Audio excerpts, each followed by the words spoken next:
गौरी की शादी एक बड़े घर के लड़के यानी कि राजेश के साथ होती है। राजेश की 4 बहनें हैं और सभी अपने भाई पर जान छिड़कती है। अरे पापा, ये राजेश के लिए कैसी छोटी सी हिट की लड़की ब्याह लाए आप? हम लोगों का भाई तो राजकुमार है, उसके लिए तो कोई राजकुमारी होनी चाहिए थी। गौरी को ननद की बात बुरी लगती है और वो रोने लगती है। अरे क्यों गला फाड़ रही है? क्या गलत बोल दिया मेरी बेटी ने? इकलौता बेटा है हमारा, समझी?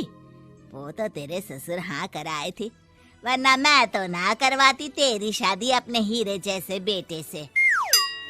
ननदे सास को भरती और सास गौरी से लड़ती। ये क्या है? तुम्हारी बहनें और माँ आए दिन मुझे खरी खोटी सुनाती रहती है। क्यों नहीं बोलते उन लोगों को कुछ? अरे क्या बोलूं? अब उन लोगों का इकलौता भाई और बेटा होना, तो वो लोग थोड़े इमोशनल है मुझे लेकर, समझा करो ना। और कौन सा वो लोग रोज आते हैं ससुराल से? माना एक साथ नहीं आती, लेकिन रोज कोई ना कोई तो खड़ा ही रहता है ना। खैर, जैसे तैसे कुछ साल गुजरते हैं। गौरी एक प्यारे से बेटी की माँ बनती है। सुनिए, हर बात पर ससुर जी से पैसा मांगना ठीक नहीं लगता। आप कोई काम क्यों नहीं करते हैं? काम तो मैंने कभी किया ही नहीं गौरी। पापा के पास इतना पैसा है कि मुझे जरूरत ही नहीं पड़ी। लेकिन कहते हैं ना, हर दिन एक सा नहीं होता। गौरी के ससुर की मृत्यु हो जाती है और घर में गरीबी छा जाती है। गौरी ननद को फोन करती है। दीदी, अब जीजा जी को बोलकर इन्हें कहीं नौकरी दिलवा दो ना। घर चलाना मुश्किल हो रहा है। माँ जी की भी तबीयत खराब रहती है। दवाई का खर्चा और मुन्ने की पढ़ाई का खर्चा काफी है। कुछ मदद मिल जाएगी दीदी। देखो गौरी, तुम तो जानती हो मेरे खुद के 3 बच्चे हैं, तो ये मत सोचना कि बात घुमा कर बोलोगी तो मैं कुछ मदद कर दूंगी। अब पति तुम्हारा है, सास तुम्हारी है, तो करना तो तुमको ही है ना। हम भी तो निभा रहे हैं। खैर, बोल दूंगी इनको। गौरी समझ जाती है। वो दूसरी ननद को फोन करती है, लेकिन वहाँ से भी उसे कुछ ऐसा ही जवाब मिलता है। अरे भाभी, हमारा भाई कैसे काम करेगा? वो तो राजकुमार है।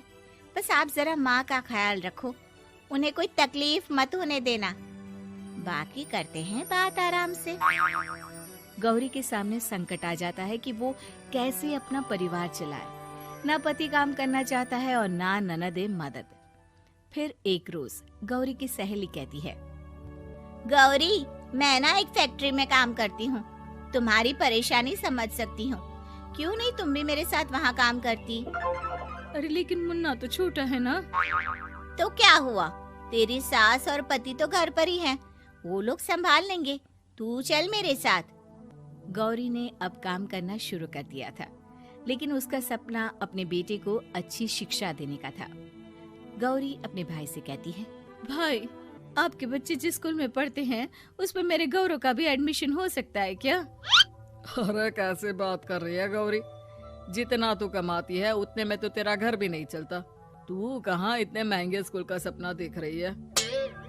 लेकिन गौरी भी ठान लेती है कि वो किसी न किसी तरह अपने बच्चे को अच्छे स्कूल में पढ़ाएगी। माँ जी, ये मेरे गहने हैं, मैं बेच रही हूँ।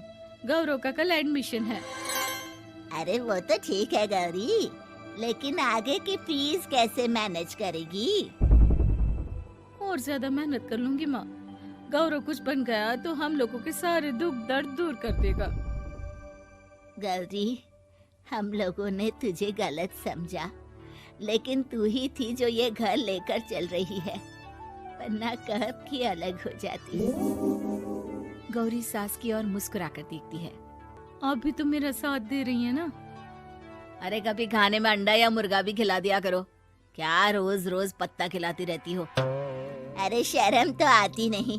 सारा दिन बहू काम करके पैसे लाती है, खुद तो कुछ करता नहीं, ऊपर से मुर्गा खाना है इसको। गौरी अपना घर चलाने के लिए तो पर्याप्त पैसे कमा लेती है, लेकिन बेटे के महंगे स्कूल, कोचिंग और उसकी डिमांड पूरी करने के लिए उसे लोगों से पैसे उधार लेने पड़ते। माँ, मुझे जूडो कराटे की ड्रेस चाहिए, मैं घर के कपड़ों में क्लास नहीं अटेंड करूँगा। और क्या, बिल्कुल, घर की भी कोई ड्रेस होती है क्या? मैं कल ही ला दूंगी। हाँ बच्चा, तू बस मन लगाकर पढ़ाई किया कर। उसके जाने के बाद कहाँ से लाएगी पैसे ड्रेस के? माँ वो पास वाली चाची से कुछ पैसे उधार लूंगी। अरे सभी से तो उधार ले चुकी है तू। कर्जा इतना चढ़ा लिया है कि पूरा जीवन भी कमाएगी तो उतार नहीं पाएगी। अरे माँ जी, गौरव कुछ बन जाए तो मुझे कमाने की क्या जरूरत, फिर तो मैं बस रानी बनकर राज करूंगी। एक दिन गौरव कहता है, माँ मेरी नौकरी लग गई है, वो भी अच्छे पैसों में। अब हम लोगों के बुरे और दुख के दिन जल्दी खत्म हो जाएंगे। गौरी की खुशी का ठिकाना नहीं होता। वो सास की फोटो के सामने हाथ जोड़ती है कि उसका पति उसे कहता है, देखा गौरी, तेरी तपस्या खत्म हुई। इतने सालों से जो तू फैक्ट्री में नौकरी कर रही है, अब तू आराम कर सकती है। अरे नहीं नहीं, अभी तो नौकरी लगी है, कुछ दिन कुछ पैसे कमा तो लेने दो। कुछ महीनों बाद गौरी की ननद गौरव के लिए रिश्ता लेकर आती है। अरे भाभी, वो मैं ना रिश्ता लेकर आई थी गौरव के लिए, सुना अच्छा कमा रहा है, क्यों? देखा मेरी बहन कितनी अच्छी है, कितना सोचती है हम लोगों के लिए।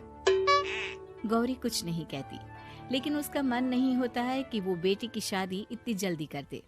हाँ वो तो ठीक है, लेकिन अभी कुछ कर्जा है जिसे उतारना है। तो क्या हो गया, शादी के बाद भी उतार लेगा, कम से कम एक लड़की आ जाएगी तो आराम रहेगा।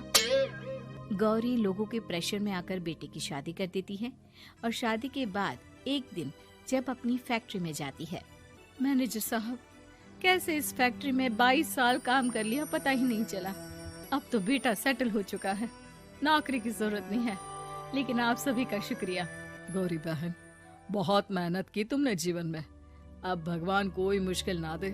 गौरी घर आती है, लेकिन दरवाजे के बाहर से ही उसे बहू और बेटे की आवाज सुनाई देती है। क्या है, तुम्हारी माँ ने तो सोचा भी नहीं कि जो कर्जा वो ले रही है खुद की अय्याशी के लिए, वो हम लोग क्यों भरे? उनका कर्जा है वो देखे। हाँ लेकिन क्या करूं, माँ को छोड़कर रह भी तो नहीं सकता ना। अरे रह नहीं सकते तो क्या करोगी, पूरी जिंदगी उनका कर्जा चुकाते रहोगे? कल को हमारी भी फैमिली बढ़ेगी, कैसे मैनेज करेंगे? मैं नहीं जानती, साफ साफ बोल दो पैसे नहीं है फालतू के।